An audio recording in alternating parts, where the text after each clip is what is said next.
राष्ट्रगीत वंदे मातरम के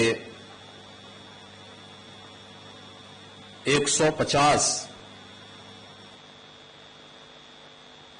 स्मरणोत्सव समारोह में उत्तर प्रदेश सरकार से जुड़े हुए हमारे सभी वरिष्ठ अधिकारियों कि आज के इस कार्यक्रम में प्रदेश के मुख्य सचिव, प्रदेश के पुलिस महानिदेशक, प्रदेश के कृषि उत्पादन आयुक्त समेत आप सभी उपस्थित अधिकारियों और वरिष्ठ कार्मिकों के माध्यम से इस राष्ट्रगीत के रचयिता बंकिम चंद्र चट्टोपाध्याय जी को मैं सबसे पहले उनकी स्मृतियों के लिए कोटि कोटि नमन करते हुए विनम्र श्रद्धांजलि अर्पित करता हूं। आज का यह दिन हम सबके लिए अत्यंत महत्वपूर्ण दिवस है और मैं आभारी हूं आदरणीय प्रधानमंत्री जी का, जिन्होंने पूरे देशवासियों को आजादी के आंदोलन का मंत्र बना वंदे मातरम की 150 वर्ष पूरे होने के इस दिवस को इस स्मृति दिवस के रूप में आयोजित करने के लिए देशवासियों को एक नई प्रेरणा दी। हम सब जानते हैं कि वंदे मातरम भारत की आजादी का एक अमर मंत्र बन गया था।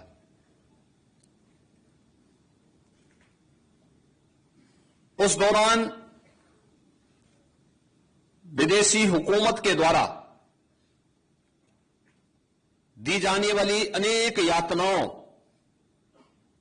और प्रताड़नाओं की परवाह के बगैर हर भारत का नागरिक और खास तौर पर जो हमारा स्वतंत्रता संग्राम सेनानी था, क्रांतिकारी था, वह वंदे मातरम के इस गीत के साथ गांव-गांव में, नगर-नगर में प्रभात फेरी के माध्यम से भारत की सामूहिक चेतना के जागरण के इस अभियान के साथ जुड़ चुका था। सैकड़ों वर्षों से दबी हुई वे भावनाएं जो स्वयं आत्मबोध के भाव से मंत्रमुग्ध होकर के केवल गुलामी की उन बेड़ियों के बारे में भले ही अंतःकरण से पीड़ा झेल रहा हो, लेकिन स्वयं अपने सुख चैन के लिए वह देश को गुलामी की इन बेड़ियों के साथ जकड़े रहने के लिए सामूहिक चेतना का जागरण करने में विफल होता हुआ दिखाई दे रहा था।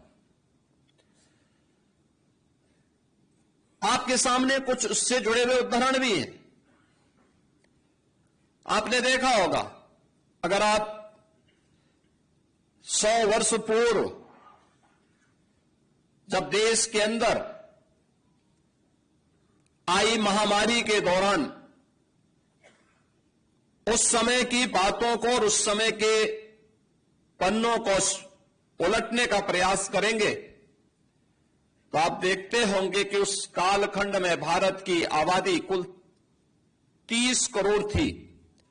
लेकिन मरने वालों की, इस महामारी से मरने वालों की संख्या करोड़ों में थी। गांव के गांव साफ हो गए थे। स्वतंत्र भारत है, कोविड जैसी महामारी जो दुनिया की अब तक की सबसे बड़ी महामारी के रूप में जिसका संक्रमण पूरी दुनिया ने झेला है, इस महामारी के दौरान आपने देखा होगा कैसा शासन, कैसा प्रशासन अपनी जान की परवाह के बगैर अल्प वेतन भोगी कर्म कार्मिक भी प्रत्येक के मन में एक ही भाव था कि हमें हर हाल में इस बीमारी को नियंत्रित करना है, बीमारी के समाधान का रास्ता निकालना है। क्योंकि उस प्रकार की एक नेतृत्व जो भारत और भारतीयता के बारे में, अपने नागरिकों के बारे में एक संवेदनशील तरीके से सोच सकता हो, उस प्रकार के भावनाओं से उत्प्रोत हो, उसका परिणाम भी हम सबके सामने आया था। 1875 में रचा गया यह गीत कैसे देश के अंदर आजादी के मंत्र को आगे बढ़ाने में सफल हुआ, यह किसी से छुपा हुआ नहीं, यह केवल एक आजादी का गीत नहीं रहा। इसमें किसी एक व्यक्ति, किसी जाति, किसी मत, किसी मजहब, किसी क्षेत्र या किसी भाषा को लेकर के, अक्सर आप देखते होंगे कि इस प्रकार की रचनाओं में, इस प्रकार की कृति में किसी एक वर्ग विशेष को महिमामंडन करने का प्रयास रहता है। लेकिन वंदे मातरम इस पूरे गीत में अगर आप देखेंगे तो संस्कृत और बांग्ला की सामूहिक अभिव्यक्ति को भले ही प्रदर्शित करता हो, लेकिन इस संपूर्ण भारत को एक राष्ट्र माता के भाव के साथ जोड़ने का एक ऐसा अमर गीत बन गया जिसने भारत की शाश्वत अभिव्यक्ति को देशवासियों के सामने प्रस्तुत किया था। ये वही भाव था जो भारत का वैदिक वाक्य कहता है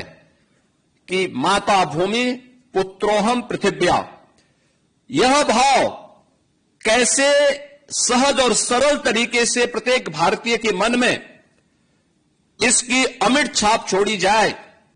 वह उस रूप में हम सबको देखने को मिली। और जब विदेशी हुकूमत ने 1905 में बंग भंग के माध्यम से भारत की भुजाओं को काटने का दुस्साहसिक निर्णय लिया था, उस समय भी इस गीत ने पूरे भारतवासियों को एकजुट होकर के इसका प्रतिकार करने की एक नई प्रेरणा दी। आपने देखा होगा उसके बाद के कालखंड में लगातार कोई भी क्रांतिकारी फांसी के फंदे को चूम रहा है, लेकिन उसके मुंह से एक ही मंत्र निकलता है, वह वंदे मातरम का। भारत की आजादी के आंदोलन के दौरान हम इस बात को देखते हैं कि जब भी कोई उस समय के स्वतंत्रता संग्राम सेनानियों ने कोई भी स्लोगन दिया, वंदे मातरम उसका हिस्सा बना। उन्होंने कोई फ्लैग दिया, वंदे मातरम उसका स्वर बना। वंदे मातरम भारत, संपूर्ण भारत की एक सामूहिक अभिव्यक्ति को प्रतिनिधित्व करते हुए पूरे देश को एकता के सूत्र में बांधने वाला एक ऐसा मंत्र बना जब व्यक्ति जाति, मत और मजहब से ऊपर उठकर के अपने राष्ट्र के बारे में भी सोच सके। राष्ट्र प्रथम के भाव के साथ हम सबकी सामूहिक अभिव्यक्ति इस राष्ट्र माता के प्रति हो, यह भाव भी हर भारतीय के मन में इस गीत ने रचने का प्रयास किया। और हम सब आभारी हैं जो प्रधानमंत्री मोदी जी ने जिसके बारे में हर भारतवासी के लिए कहा कि आप भारत की भक्ति और शक्ति के सामूहिक शाश्वत अभिव्यक्ति का एक स्वरूप है वंदे मातरम। और वंदे मातरम के इस अमर गीत के साथ उसके 150 वर्ष पूर्ण होने के उपलक्ष्य में आज हम सब न केवल इसके रचयिता बल्कि इस गीत के द्वारा, जिसे 24 जनवरी 1950 को संविधान सभा ने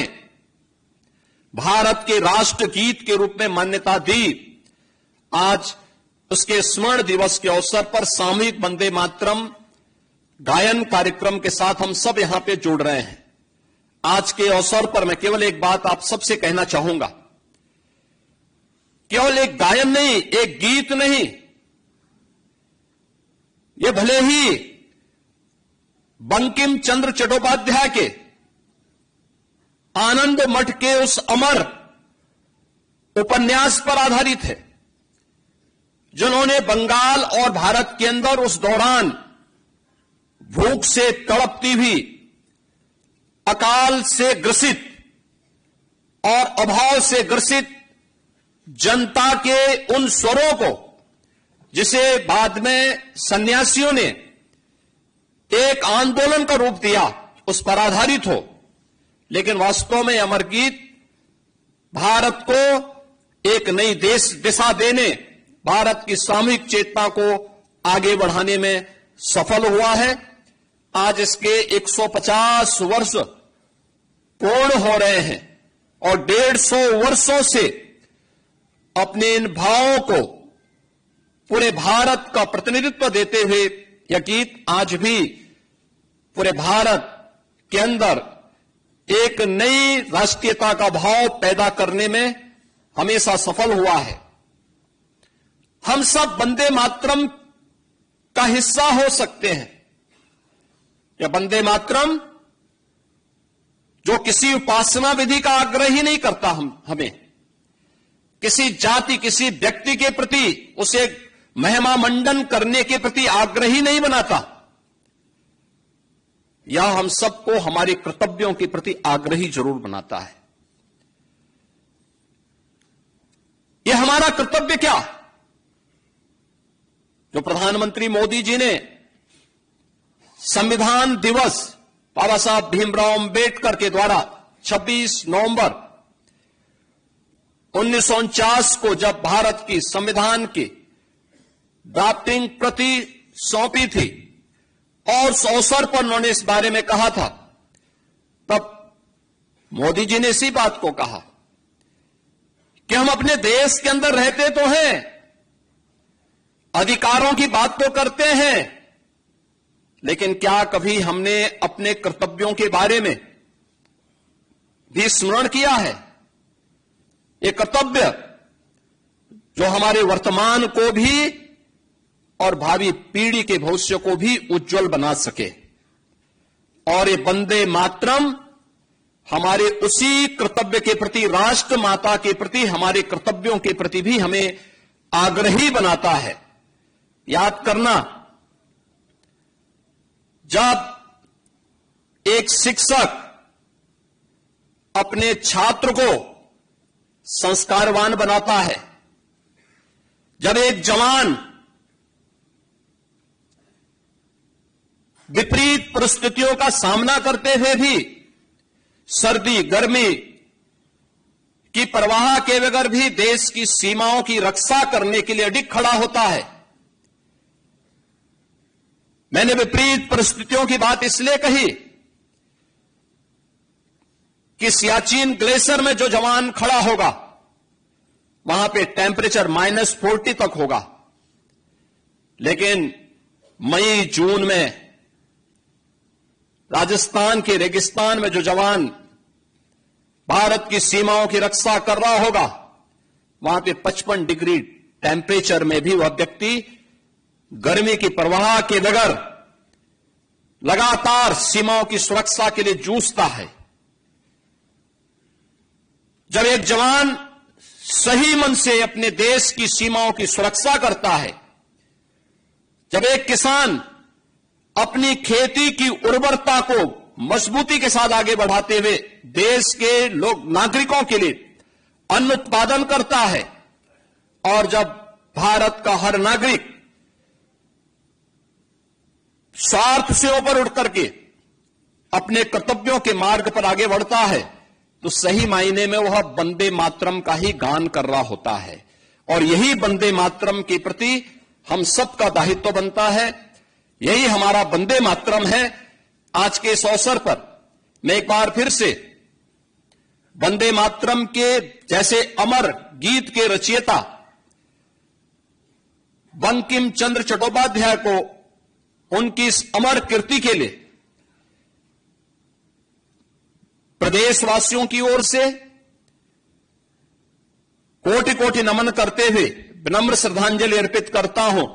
और आप सबसे इस बारे में आग्रह करूंगा कि उत्तर प्रदेश पिछले 8 वर्ष में जिन ऊंचाइयों की ओर अग्रसर हुआ है, यह हमारे कर्तव्यों की ही एक अभिव्यक्ति है और यह उस अभिव्यक्ति को आगे बढ़ाने के लिए जो वंदे मातरम के माध्यम से हमारे पूर्वजों ने हमें दिया था, उन सब के प्रति हम सब की विनम्र श्रद्धांजलि भी है। मैं आज के इस अवसर पर एक बार फिर से पूरे प्रदेशवासियों को वंदे मातरम के 150 वर्ष पूर्ण होने पर आयोजित इस स्मृति महोत्सव के कार्यक्रम में हृदय से बधाई देता हूं और इस कृति के अमर रचयिता बंकिम चंद्र चट्टोपाध्याय को विनम्र श्रद्धांजलि अर्पित करता हूं। धन्यवाद। जय हिंद।